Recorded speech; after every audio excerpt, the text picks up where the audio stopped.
اگر آج کوئی ایسی چیز جو ہماری اس زندگی کو چیلنج کر رہی ہو، ہمارے کاروبار کو چیلنج کر رہی ہو، ہماری تجارت کو چیلنج کر رہی ہو، ہماری صنعت کو چیلنج کر رہی ہو،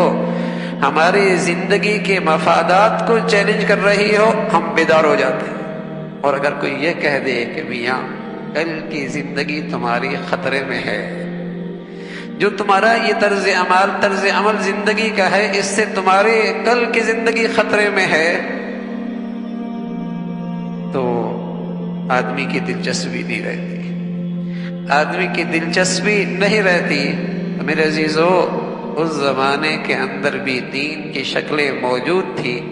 لیکن اس دین پر ایمان مردہ ہو چکا تھا۔ اس دین پر ایمان، اس میں تازگی نہیں تھی، اس میں قوت اور طاقت نہیں تھی۔ آج بھی یہی حال ہے، کچھ نمازیں تو ہیں، کچھ روزے بھی ہیں، کچھ حج بھی ہیں، لیکن آج اس دین کی حقیقتوں پر یقین نہ رہا، ایمان تازہ نہ رہا،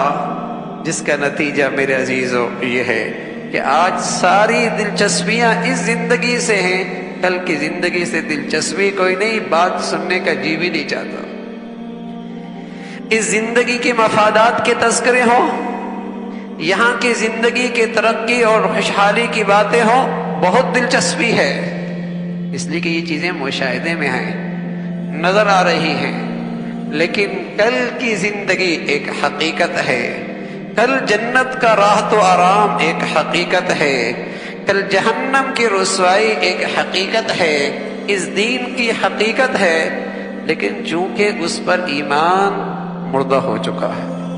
اس میں جان نہ رہی،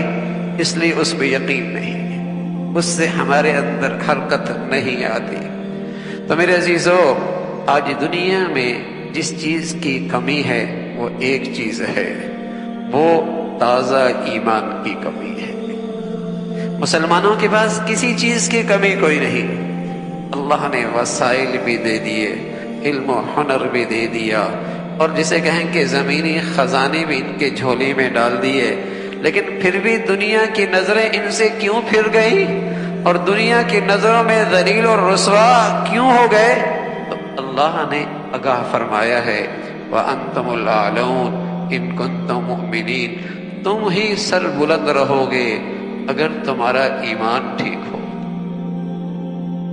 وَأَنْتُمُ الْأَعْلَوْنَ إِن كُنتُم مُؤْمِنِينَ، تم ہی سرخرو ہو جاؤ گے،